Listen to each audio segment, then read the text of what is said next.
mga kapiso, so magandang araw sa atin lahat dyan mga kapiso. So ngayon, nandito ako sa isang area ko na ginagamitan ko ng SIM-based piso wifi. Ayan, sa mga nagtatanong pala mga kapiso kung ano yung ginagamit ko sa prepaid wifi sa sinasupply ko sa aking mga piso wifi na SIM-based type. Ayan mga kapiso, regular smart lang or any smart or PLDT SIM card. Yan, gagamitan nyo ng 999 unlimited for 1 month. Sulit na din yun para iwas sakit ulo. Kasi yung iba is gumagamit ng Rocket SIM. Yung Rocket SIM is nag-end na yung previous mga ilang buwan na po yung nag-end siya. Nag-migrate sila sa 599 pero medyo may problem. Kaya ngayon nag-experiment ako kung may problema ba ang Rocket SIM. So ayan mga kapiso, para iwas sakit ulo, hindi kayo kung naglalagay kayo sa mga area, lalo na kung malayo sa inyong sa bahay, so mas recommended ko yung 999 mga kapiso. Iwas sakit ulo talaga kasi yung ibang piso wifi ko na SIM-based type, 999 talaga yung ginagamit ko na load mga kapiso sa prepaid wifi. So ngayon may isa akong pinuntahan dito kasi gusto ko talagang matry. Na-try ko noon yung Rocket SIM pero gumagana pa noon kasi hindi pa nila tinanggal or hindi pa sila nag-migrate to another with or another promo sa Rocket SIM noon. Talamak talaga ang Rocket SIM noon. From previous year gumagamit ako ng Rocket SIM, mga ilang buwan din ako gumagamit. So ngayon may Rocket SIM ako na ni-register ko kahapon. Nag-try talaga ako na mag-experiment para sa mga nagtatanong kung gumagana pa ba yung Rocket SIM sa ating mga modem. So ayan mga kapiso, medyo bigo tayo mga kapiso. Okay, ayan ZLTE stingy mga kapiso, ZLTE stingy, and then ayan. So yung prepaid modem natin mga kapiso, yan, kinuha ko sa area.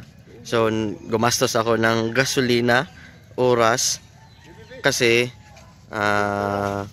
hindi siya nagbibigay ng internet connection sa piso wifi ko. Tapos i-check ko ito kung ano yung pwede natin gawin para mapagana natin yung Rocket SIM 599 mga kapiso. Ayan, so sa akin hindi gumagana yung Rocket SIM sa prepaid modem ngayon. Pero ito is nagamitan ko na ito ng Rocket SIM noon, yung hindi pa sila nag-migrate to another promo. Sa yung so gagamitan natin, i-check natin kung ano yung pwede natin gawin sa prepaid modem natin na Rocket SIM na pwede siya maka-penetrate ng internet connection or maka-connect sa cell site mga kapiso. Ayan, so punta tayo sa bahay kasi nandun yung PC natin mga kapiso, and then nandun din natin mga resources. Ayan, let's go! One eternity later. Okay mga kapiso, so ngayon natapos ko na yung may ginawa lang ako sa CLT modem ko para mapagana yung Rocket SIM. Pero sa sinabi ko mga kapiso, kapag isusupply natin yung SIM-based type sa piso wifi natin, mas recommended ko yung talaga yung 999 farm load mga kapiso.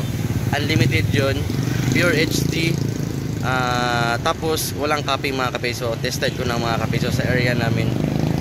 Medyo malaki yung Mbps na binibigay ni 999 mga kapiso sa 1 month unlimited mga kapiso. Kaya mas gusto ko yung kahit hindi naman masyadong mahal kasi sinusupply naman natin sa piso wifi natin, kaya wag lang natin paratan yung mga customer natin mga kapiso. Para sa akin, iti-testing ko lang itong okay na po yung ZLT. Ayan, so okay na po yan. May technique para mapagana yung Rocket SIM sa mga modem mga kapiso.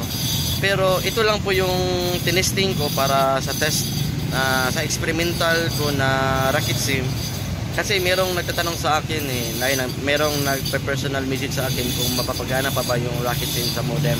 Yes, mapapagana ninyo mga kapiso, pero dapat meron kayong gawin mga kapiso para mapagana ninyo yon. So ngayon, itetest natin yan. Pupunta tayo sa area ko, ibabalik ko ito.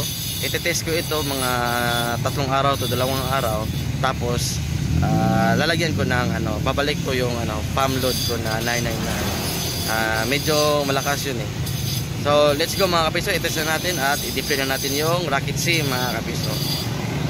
A few minutes later. Okay, so